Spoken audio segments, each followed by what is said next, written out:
Bonjour. Voilà que l'on nous annonce le conclave.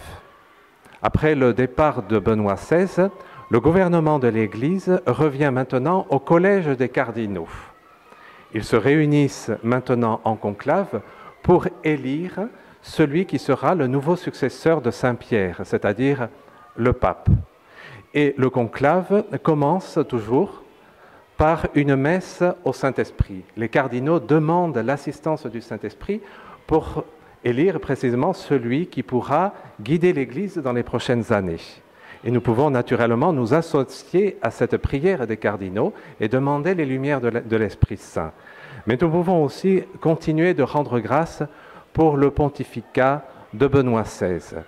Je crois qu'il est touchant de voir que dans de nombreux diocèses, on a célébré des messes d'action de grâce pour le pontificat de ce pape.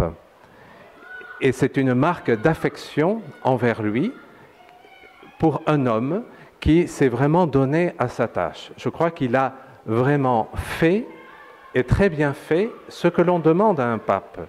Il a enseigné la foi avec des enseignements d'une très grande profondeur théologique. Je crois que cela, personne ne le met en doute. Il a renforcé la vocation missionnaire de l'Église en continuant les Journées mondiales de la jeunesse et en promouvant également la nouvelle évangélisation. Il a été un homme d'unité en cherchant à restaurer les relations avec la fraternité Saint-Pédis. Il a également promu la beauté de la liturgie. C'était un homme vraiment qui a énormément fait. C'est un serviteur de l'Église en continuant l'action de son prédécesseur, le bienheureux Jean-Paul II, et tout cela dans l'esprit du Concile Vatican II. Maintenant, nous allons avoir un nouveau pape. On peut dire sans doute que l'Église ouvre une page nouvelle dans son histoire.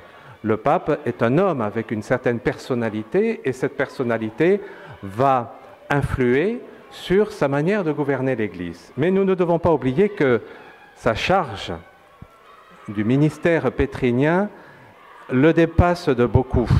Sa vocation, eh bien, c'est d'être la pierre sur laquelle le Christ va fonder son Église.